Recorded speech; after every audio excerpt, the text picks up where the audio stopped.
What is love?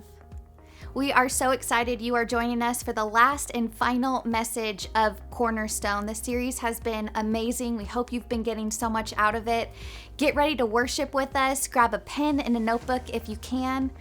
Welcome to church.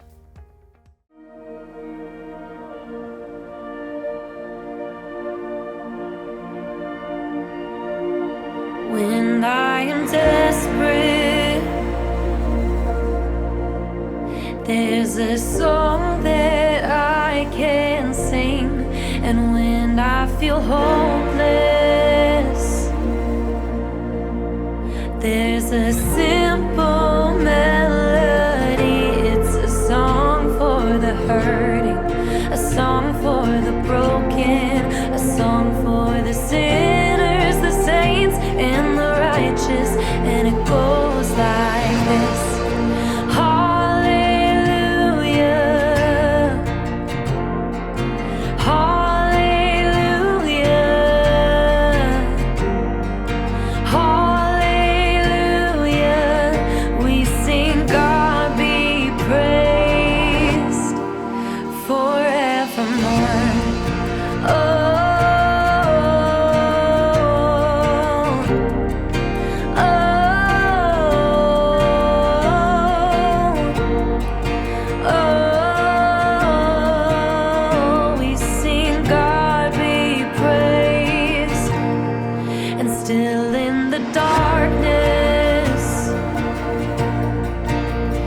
There's a song that I can sing when I feel forgotten.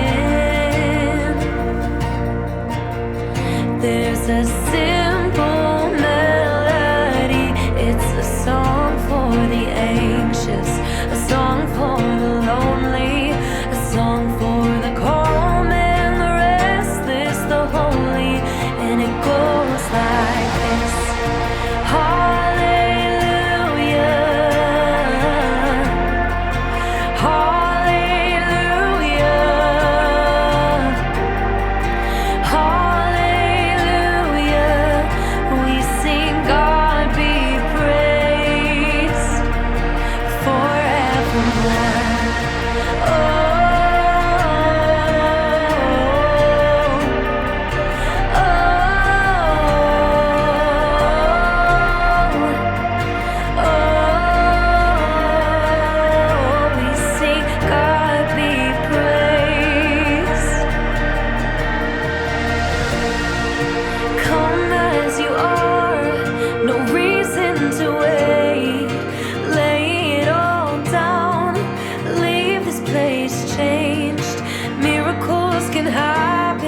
Right here in this room, His resurrection power can come alive in you.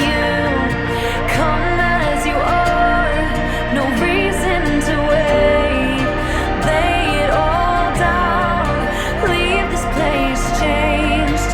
Miracles can happen right here in this room. His resurrection power can come alive in you. Can come alive in you, can come alive in you. We sing God be praised.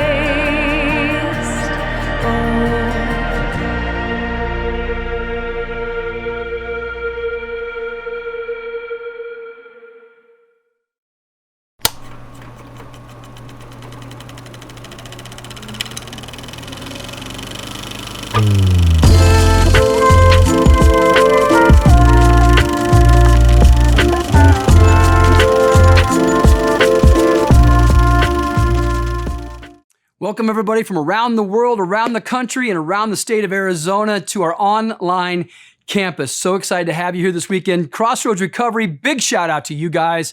Tell Pastor Todd I said hello today. Make sure he's behaving at all times. We are coming to the end of our series, Cornerstone, and we're talking about our fourth cornerstone today. In this series, we've been talking about 4 cornerstones for building a life on Jesus. Starting with the question this week. Here we go. What are you known for? I mean, when you think about your life, or maybe you can ask somebody who's watching with you, what are you known for? And some of you are like, are you known for being funny? Are you known for being strong? Are you known for having ripped abs? I'm not, okay? Are you known for being super smart? Maybe you're known for being, you got some money. You're known for being wealthy or being generous or being a little bit stingy. Maybe you're known to be a hard worker. Maybe you're known to be a confronter. You're that person, all right? You're a truth teller. Or maybe you're an avoider. You hate conflict. What are you known for? Let me ask a better, deeper, more enduring question. Let me ask you this. What will you be remembered for? I mean, when it's all said and done, what will be said about what you've done in this life? A good friend of mine, a great administrator at our church, Ken Emmerich, he did a devotion for our team like 10 or 12 years ago, and I've never forgotten it. And he handed out these pieces of paper, and on the piece of paper, there was a outline of a tombstone, a gravestone. And it was blank in the middle. It was a gravestone outline, and he just simply said this: what do you want written on your tombstone? When it's all said and done, what do you want those final words to be engraved in stone about your life? In the end, those who know you best, whose words will carry the most weight, who walked with you, talked with you, laughed with you, cried with you, what are they going to be saying about your life? Now, when it comes to Jesus, the disciple who seems to have, when you read through the Gospels, the warmest relationship with him was John. John was in his kind of the inner circle of the three, Peter, James, and John. John had this warm relationship with Jesus. Matter of fact, in his gospel, the Gospel of John, he talks a lot about the disciple whom Jesus loved. He's actually talking about himself. So John wrote the Gospel of John, and then John 1, 2, and 3, all right? 3 small letters towards the end of the New Testament. So he wrote 4 letters in the New Testament plus Revelation, all right? But in the 1 John, and all these were written around AD 90. So he was one of the last of the disciples. He was the last of the disciples to give an account of Jesus' life and ministry. He's an old man when he writes this letter. And so he's reflecting on his relationship with Jesus. And I want you to listen to how John starts his letter, 1 John. He says this, 1 John chapter 1, verse 1. This is so beautiful. He says, we proclaim to you the one who existed from the beginning, talking about Jesus. He's always existed, whom we have heard and seen. We saw him with our own eyes and we touched him with our own hands.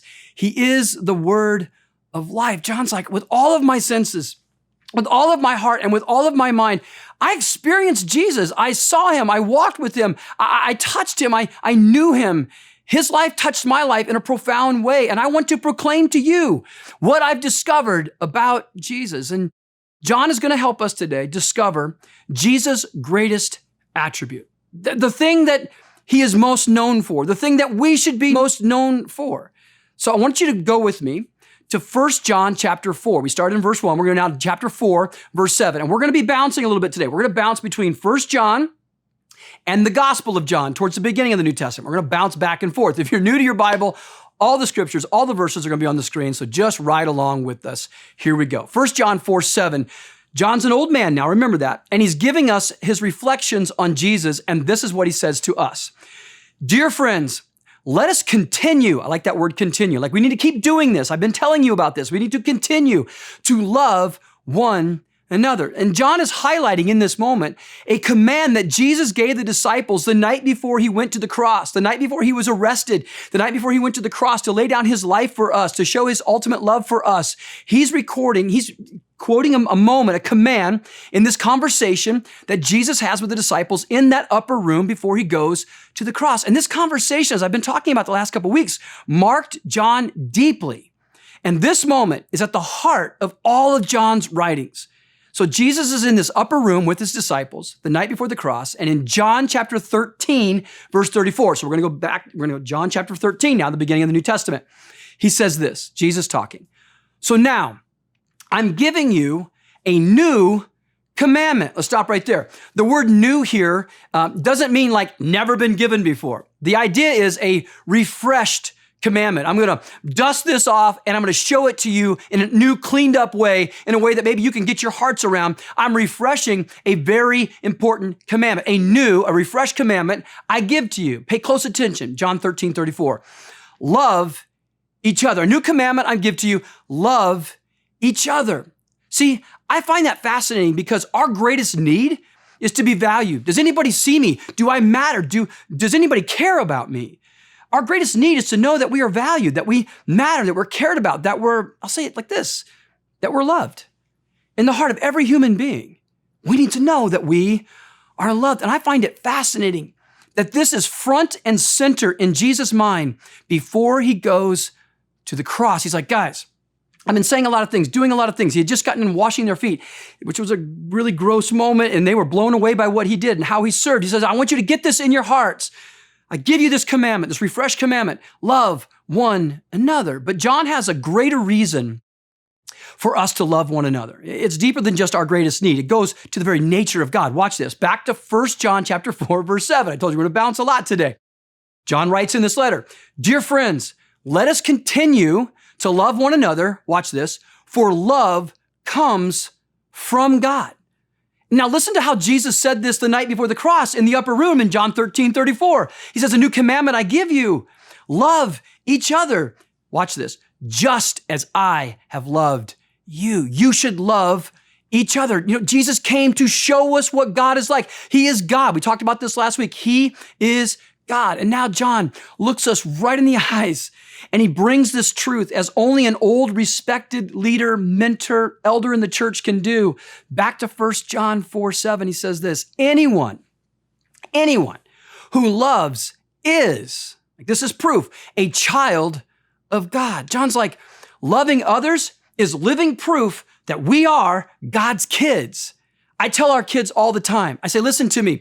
We care about people because that's what Stephans do who follow Jesus. We love people. We care about people because Stephans who love Jesus, that's how we live our lives.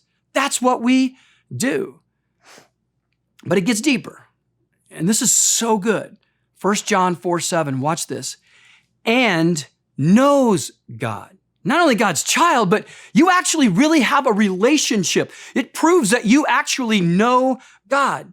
You know him. And we talked a lot about this. Again, in week 2 of this series, we talked about that Jesus is God. When you see Jesus, you see God. He is Emmanuel, God with us. That's why we're reading through the Gospels over the next 30 days. And if you're just joining us now, you can dive in with us. If you read 3 chapters a day, starting in Matthew, reading all the way through John, you can read all 4 Gospels in 30 days. We want to get to know Jesus' life. We want to get to know him better by studying his life. And if you are part of a Heart Crew, I would encourage you, download those notes because the reading for this week will be in your Heart Crew notes because we love to get into circles so we can know one another and be encouraged by one another. And if you're watching from around the world, listen to me. Maybe grab a friend this week, have them watch the message, and then go through these notes together in community. It's such a deep way to grow. Now, John doesn't let up. Watch this. John doesn't let up. 1 John 4:8. "But anyone who does not love," watch this, "does not know God." He says, if you say that you know God, I'm a Christian. I love Jesus. Yes, I do. I love Jesus. How about you? But you don't love other people. John's just like, you're lying. You're not being honest. Because it's impossible to say that you know God and not love people made in his image. That's just the truth. Now watch this. John, who sees Jesus go to the cross, he is the only disciple of his inner circle. He was the only disciple to be, it's written that he was at the cross, saw Jesus die on the cross. Everybody else, deserted, abandoned, took off.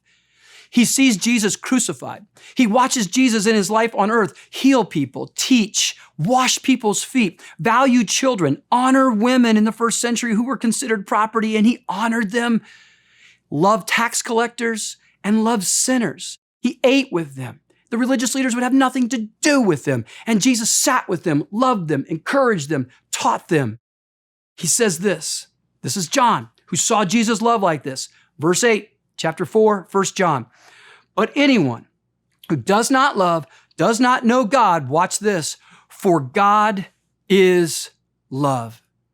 John's like, after walking with Jesus for 3 years, seeing him love and heal, I've come to a conclusion that the greatest quality, the very nature of God that I saw in Jesus, because he told us, hello, if you've seen me, you've seen God. The very nature of God is, I can only describe it one way, love. How do I describe Emmanuel, God with us? How do I describe this King Jesus? How do I describe him? He is love. God is love. And Jesus is God. Now, John reminds us of why he knows this. 1 John 4:9, he says, God showed how much he loved us by sending his one and only Son, that's Jesus, into the world. And now John gives us a fantastic definition of what love is like. Verse 10, he says this is real love, not that we loved God, but that he loved us. Some translation says, not that we loved him, but he loved us first. See, the writer Bob Goff says this, love does. Love goes first. Love isn't a response. Love is a catalyst. Love isn't dependent on being loved first. I don't love our children because they love me first. Let's be honest, our kids drained us first. Like they sucked all the energy out of our life. We got up in the middle of the night and changed their diapers and fed them. We were exhausted. They could do nothing to love us. They could do nothing to encourage us. They just looked at us and they booped their diapers and we cleaned them. But we love them. We love them first. We didn't wait on them to love us. We didn't wait for them to grow up and see if they would, contribute to the family. No, we loved them. That's what God the Father has done through his Son, Jesus Christ. He loved us first. When we were totally unlovable, still sinners, Paul writes in the book of Romans, still sinners, Christ died for us. That's love. Love goes first. Now skip down to verse 12. This gives me so much hope. 1 John 4:12. But if we love each other, God, I like that if, that's a small, big word. If we love each other, God lives in us. It's proof that God lives in us. His Spirit, his presence lives in us. And his love is brought, that's a process word, right? It's a process word, brought to full expression in us. Love's not something that I have to produce in my heart. Now, I have the ability to choose to love or not to love, but here's the good news. Love is going to be developed. It's going to be processed in me as I spend time with Jesus, as I'm in his word, as I'm worshiping him, as I'm spending time getting to know him. The more I know him, the more I become like him. The more I spend time with him, the more I become like him. You've seen this. Couples that have been married for 40, 50 years, they complete each other's sentences. They almost start to look alike. The more time you spend with someone, the more you become like them. And Jesus is like, my presence dwells within you, and I will produce in you this kind of love. It will be brought to full expression. See, Jesus gives us the ability to love people who don't love us. That's right, because that's what he did. He loved people who didn't love him in return. He loved people who nailed him to a cross. And that same love, through the person of Jesus, the Spirit of Jesus, lives in my spirit, lives in me. So I have the ability to love people that don't love me because Jesus lives in me, and that's what he does. Why? Because he's love. He is the full expression, the purest expression of love. I remember our beautiful little girl, Olivia, our little baby that we just adopted. I remember when we first brought her home, and it started to become very obvious that we were going to be her lifelong parents. And, it's like a little bit overwhelming at first, but I was like, you know what? I'm going all in. I'm going to love this girl. And I thought to myself, I had this moment where I thought, like, how am I going to love her at the same level I love Josh, Luke, and Abigail? Like, how am I going to love Olivia like I love them? And I remember thinking the same thing when Josh was born. And then we were pregnant with Luke. And I thought, like, how am I going to love Luke as much as I love Josh? And when Luke was born, I loved him. I loved him like I love Josh. And then we were pregnant with Abigail. I'm like, oh my goodness, a third child. Can my love grow again? And then Abigail was born, and like, I loved her more than the boys. It was amazing how Olivia's in our life. And I'm going, how am I going to love her? And to be honest with you, I kind of love her the most. I'm totally kidding. Don't get upset. Don't send me emails. No, I love all four of our children equally. Okay, I love them equally. But I love her. And I can't explain how my love can grow like that. But that's what Jesus does in us. He expands our love. The more time we spend with someone, the more that we're like them. The more time I spend with Jesus, the more I love like Jesus. And he can cause the love that I have for others, not just my family, but even for people who don't like me, to grow. I think about a good friend of mine, Brian Bloom, on our team. You know me, if you've been listening to me teach for a while, I get choked up pretty easily. I'll probably get choked up before this message is over today. And I've wrestled with that. Most of my life in ministry is like, why do I get so emotional? Why do I cry so much? I talked about that a couple weeks ago in my sermon. And Brian Bloom is just a great friend.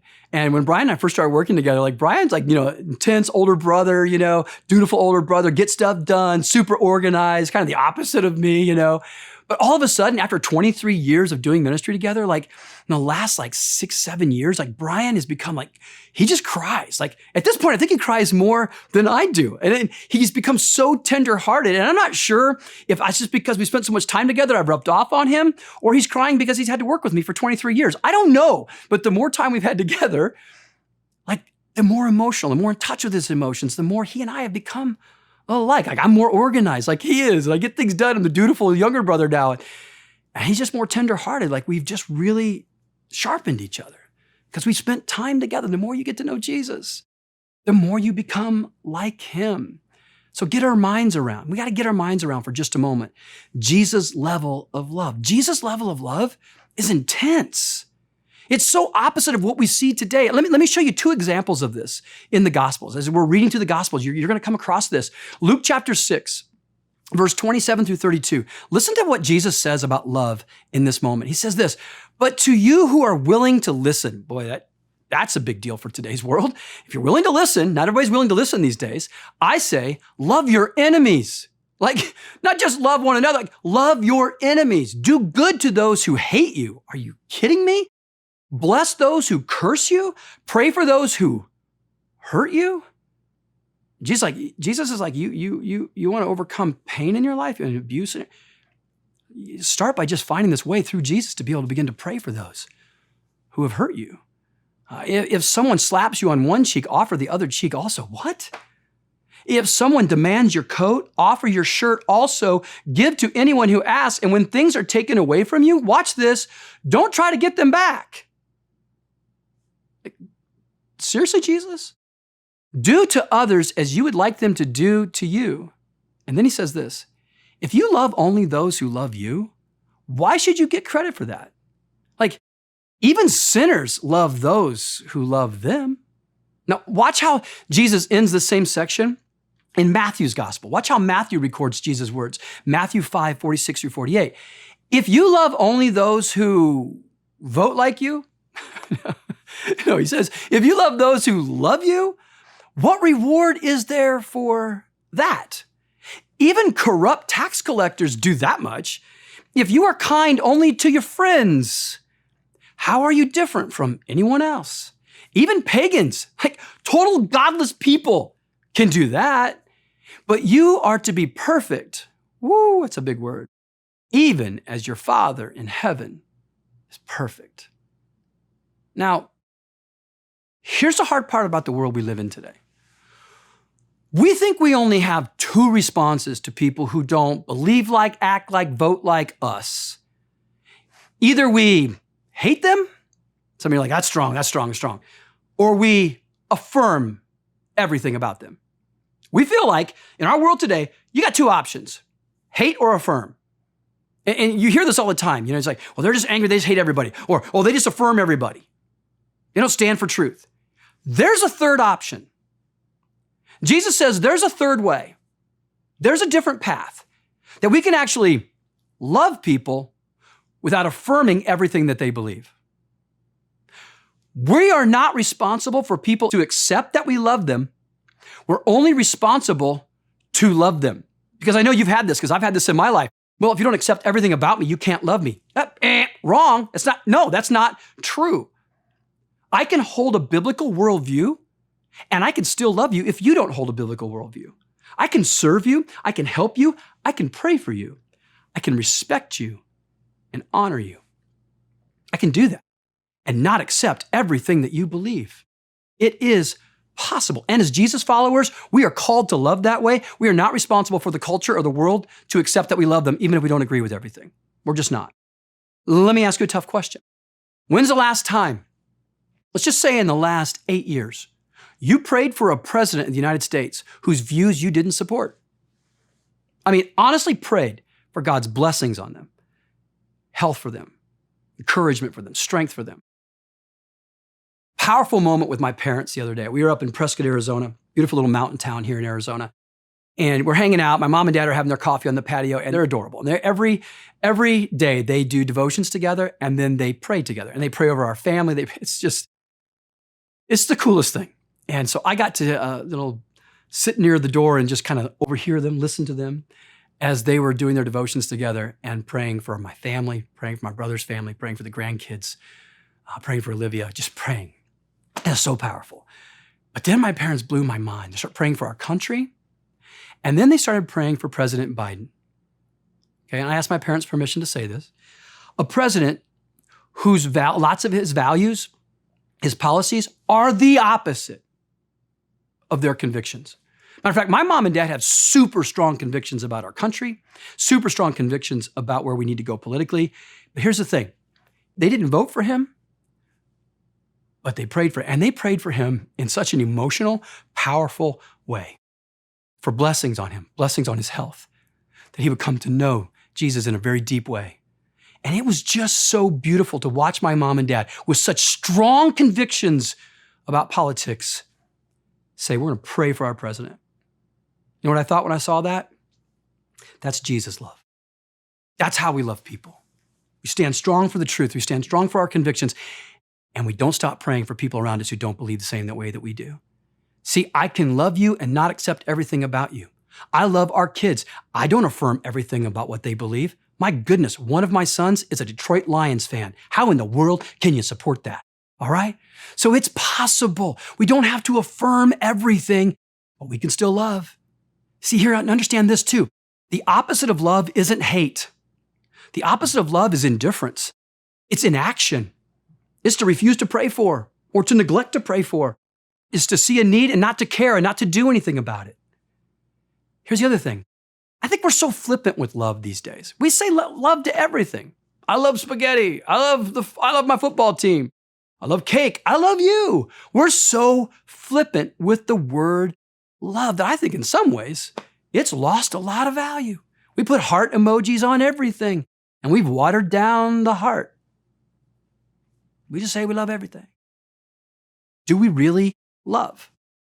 A Greek word that has been used over and over in these passages that we've been looking at today, a Greek word for love is simply this. It's agape. Agape. Say that with me. Agape. It's a fun word. The definition of agape, and here's some definitions. First of all, to esteem, to prize, to delight in giving. That's so good. Here's some more insights on agape love. Loves even when others are unresponsive, unkind, unlovable, and unworthy. That is, just look at that for a moment. Here's one more definition of agape. A consuming passion for the well-being of others. A consuming passion for the well-being of others. Now, I want to take a moment and I want to look at love versus lust. Because I think we get those so messed up in our world today. Love says this. Love says, I have your best interest in mind. Lust says, I have my appetites, my desires most in mind. Love forgives. Lust hungers for payback, right? Jesus said just a little bit ago, we were reading his words. He's like, hey, here's the deal. If they take that from you, don't try to get it back. We want payback. We want to get it back, and we want to get them back. Love makes passions wait. Lust lets passions take. That's what happens. Love lets others shine, lets other people get the credit, and God get the glory. Lust promotes itself. It only cares about itself. Watch this. Let's look again at Jesus' command in John 13:35. Back to John, the Gospel of John, beginning of the New Testament, 13:35 says this, your love for one another will prove. I think that is so good. Your love for one another will prove to the world that you are my disciples. You want to know how the world will know that you follow Jesus? It will be proven by the way that we love, by the way that you love, by the way we love people around us. You see, I believe the following statement to the core of my being will be defined by how we treat people. How are you going to be remembered? You'll be remembered by how you treat people, because where your focus goes, the energy is going to flow. So what you focus on is what you're going to become. My challenge to us today, and my challenge to myself all week, focus on loving people, because that's what I want to be known for. So if I want to be known for that, I need to focus on loving people. We had a consultant years and years and years ago, came to our church and was kind of checking things out and talking to us about different things and ministries that we were starting and things that were happening. And this consultant said to us, he goes, you know what? You really are a different kind of church. And this was one of the greatest blessings anybody outside of Pure Heart has ever said to me. And it's like, you guys, a lot of churches talk about being a different kind of church. You guys actually are. And he says, and I love it. I love your mission. It's a breath of fresh air. I love the way that you love the community. I love the way you love Jesus followers, and I love the way you love people who aren't Jesus followers. He's like, I love the way that you care about public schools. Most churches pull away from public schools. We move in, we love, we do what it takes to serve and love our public schools. We're not going to abandon our schools. We're not going to abandon this generation. Do we care about our private schools, our Christian schools, our homeschoolers? Absolutely. Charter schools, options for schools? Yes. But we're not going to give up on our schools. We love our principals and our superintendents, and we're going to serve our city because that's what we do as Jesus followers. We care about people who are struggling with food insecurity. We care so much that we don't just provide food, we offer job counseling and helping them get their GED, get on their feet, and make a difference with their life. We don't grumble about homelessness. We build safe lots so that single moms can have a safe place with their kids who are living in their cars, a safe night's sleep. They can have food and showers and healthy meals. We do something about it. We don't just grumble about it because love is action. We give generously. You want to see what a person cares about? Just look at their giving versus their spending patterns. You want to know what level you are with love? Just take a look at your giving records. Just take a look at your spending records. Is life all about you? Or do you care about other people? It's one of the greatest reasons I give every single month here at Pure Heart, because I know when I do that, I'm saying, you know what, Jesus? I care about making a difference in people's lives. I'm not going to spend it all on me. I love the fact that we are vulnerable as a church. We talk about real stuff. We talk about addiction and sex and sexuality and issues that impact our world. We're not afraid to go there with love and truth. We love the unborn child, and we love the mom who's been devastated because she had an abortion. See, Pure Heart can be messy. We're not a social club with a bunch of Christians just hanging out every week. It's graduate level love here. And I love that about our church. Friends, for the last few weeks, I've been talking about these cornerstones. Week 1, Jesus is King, so we should surrender to him. Week 2, Jesus is God, so we need to know him. The most important thing we can do is know him. Last week, we talked about it was so powerful. Jesus is justifier. So what should we do? Repent, turn from our sin, and receive his grace and his mercy. And our final cornerstone. And I'm telling you, family, if we can get our hearts around these 4 cornerstones, this is a solid foundation for living for Jesus. Jesus is love. Jesus is love. He is God in flesh. And John said it. When I looked at him, when I saw him, what I said was this: he is love. He is the epitome, the greatest example, the greatest expression of love. So what's our response? How do we respond to Jesus being love? As followers of Jesus, here's my response: be living proof of his love.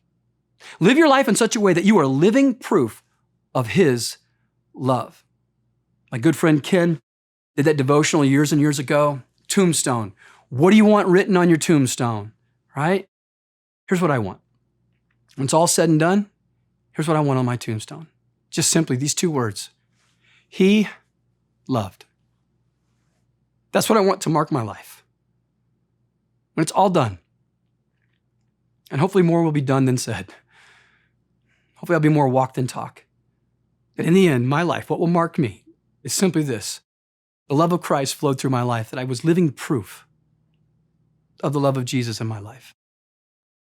He loved. That's what I want. About 1.5 years ago, 2 years ago now, Nicole informed me that we were going to be adopting this little baby girl, Olivia. At first, I wasn't sure. It was an overwhelming moment in my life. We had all 3 of our kids were pretty much raised. Abby was getting ready to head off to college at Grand Canyon University, and I thought, man, we were going to be empty nesters. We had all these dreams of things that we were going to do, and I know I've talked so much about Olivia. But just go with me one more time here today, because it's really important you understand this part of our story. Because to me, it's one of the greatest stretching, the greatest empowerments of love that God's ever done in my life. And so, my wife's a saint, and I got on board with her. And I said, absolutely. Let's go on. Let's love this beautiful little girl. There's some pictures coming up of Olivia. She's so adorable. We just adopted her. I told you guys last week, we just officially adopted her. And so we had this whole plan about empty nest, what we were going to do. And God just stretched my ability to love Olivia. And I kind of laugh about it sometimes because when Olivia is 18 years old, I'll be 70. I want to be in shape for her. That's why I've been working out so much and losing weight. Those of you who know me for a long time, I've lost like 75 pounds. And Olivia's had a huge impact on my life. I want to be there for her. I want to love her well. I just do. At her graduation, I don't want people to be like immediately thinking that I'm the grandpa. Hopefully they'll think it might possibly could be the dad. You just don't know. So here's what's going on in our world. I know on social media, maybe if you follow me on social media, you saw that after Olivia's adoption, I said, and more to our story is coming, an important announcement's coming. A couple days before Olivia's adoption court date, we got a call from the state of Arizona. Olivia's biological mom had another baby. She was born at County Hospital, once again on drugs, on fentanyl. Not as to the same level that Olivia was. Ava is her name, and it's only 3 days on morphine coming off of fentanyl. Olivia was 29 days on morphine coming off of fentanyl. And so here's some pictures of Ava. Here's Nicole and I with her at the hospital. And on Monday of last week, Monday evening, the day that we adopted Olivia, that very night, Ava, her sister, her half-sister, was delivered to our house by DCS. Here's what you need to know about me. Jesus just continues to grow my ability to love. There's times I wonder, like, Nicole's all in, she's just immediate, like, whoa, this is going to be so awesome. And I'm just like, God, how am I going to do this? But the moment I heard about Ava, the Lord already started stirring my heart. I don't know how long we'll have Ava. I don't know if we'll get to be her forever family. But here's what I know. Jesus already told me that if we get that opportunity, I'm going all in. We're going to make sure that Olivia gets raised with her sister Ava, and we're just going to trust God in the process. And He is growing my ability to love. I was holding her the other night and feeding her. She's so small. She's only 4 pounds. And I just love her. I don't know how to explain it. I love her. I love her already as if she is my own biological daughter. Just like I love Olivia, I love her sister Ava. And I'll always love her. And here's the deal. When it's all said and done, and there's that moment at my memorial service and my whole family gathers around and Nicole's there with the kids and Olivia's there and we pray that Ava gets to be there with us as well. Here's what I want to hear my family say. If there's a way that from heaven I can listen, here's what I want to hear them say. After everything's said about me and all of you will say really nice stuff. Okay, it's going to be really good, okay? But when all the nice things are said and all that stuff is said and done and my family is gathered by the casket, here's what I want to hear. And hopefully it'll start with my wife. She'll say, here's what I know about your dad. A lot of good things have been said. Here's what I know about your dad. Other than Jesus, no one loved me like him. And I want to hear Josh and Amanda and Luke, Abigail, Olivia, and Ava. I want to hear him say the same thing.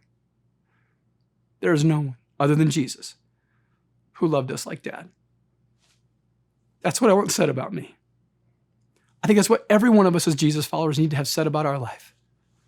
She loved. If that becomes a cornerstone of our life, we will make a difference in this broken and hurting world.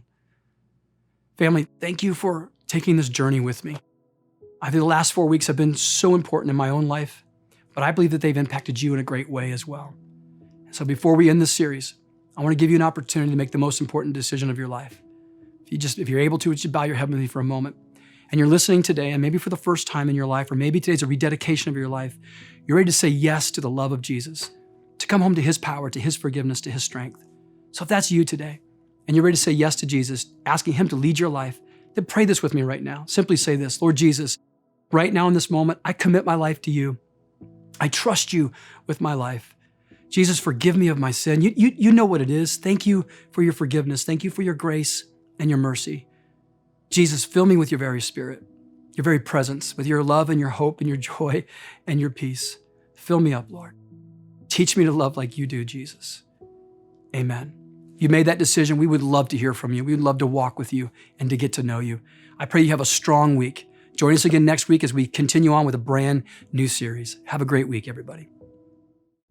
I hope you took notes. Today was so good and it was so necessary for our journey of following Jesus. If you didn't get to take notes, you can always watch this message again. But if you raised your hand, if you decided in your heart, wherever you're watching from, that you want Jesus in your heart and in your life forever, we would love to know that. You can visit pureheart.org/handraised so we can know and pray and celebrate this new journey of following Jesus. Or if you're watching for the first time, again, we would love to connect with you. Fill out an online connect card at pureheart.org/connect so we can know who's watching with us. And if you've been watching and tuning in with us for a while, you know how much we care about bringing church together and really pushing becoming like Jesus for the sake of others. And we get to do that through our Better Together group. So check out this next video. Church family, every week we talk to you about how your generosity is impacting the world around us. Today, I'm so excited to talk about Chris and Connor Moore. Pastor Chris has been on our team for 7 years. He's become like a son to me. We're family, man. We're family. He and Connor are getting ready to plant a church in Central Phoenix at Indian School and Central, to be exact. We are so excited about this. So there are 10,000 people that have moved into this area just in the last 3 years, and they're expecting over 10,000 more in the next 2 years. So this area is booming. It is in desperate need of a great young family that's in love with Jesus to make a difference. And when you think urban ministry, this is the guy. Look at this guy. This is urban ministry. Chris has such a great heart for entrepreneurial style leadership. He is just so good. God's gifted him to start something from nothing. So church planting, I think, is in his blood. We saw him just a couple years ago during the pandemic go from nothing to having almost 10,000 youth pastors gathering at round tables around our country during the pandemic. So God uses him in a mighty way, and we're so excited to invest in their ministry in Central Phoenix. So give us some detail. How can we bless you and pray for you? Talk about October the 19th. Yeah, well, first off, thank you, Pure Heart. Serving on staff here the last 7 years has been one of the greatest privileges of my life. It has been a tremendous blessing to me, and I never could imagine leaving a church like Pure Heart, because this is the best church.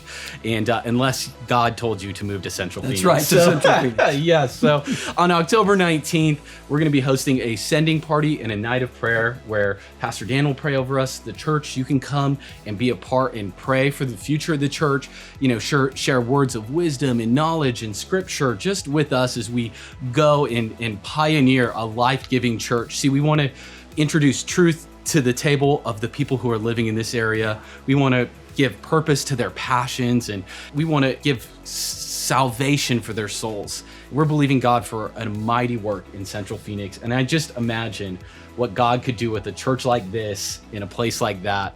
And I can't wait to see what God's going to do. Thank you for your partnership. Thank you for giving. Thank you for your generosity at Pure Heart. Without you faithfully sowing into this church, there would be no way where we could do this. So thank you, Pastor Dan. So honored by you and love you. It's our honor. And here we go. We are going to see a brand new church in Central Phoenix. Come on. So Jesus proud of you guys. Yeah. Thank you, Pure Heart. Thank you. Again, like Pastor Dan said, this was the last message for Cornerstone series, but we are gearing up for something new.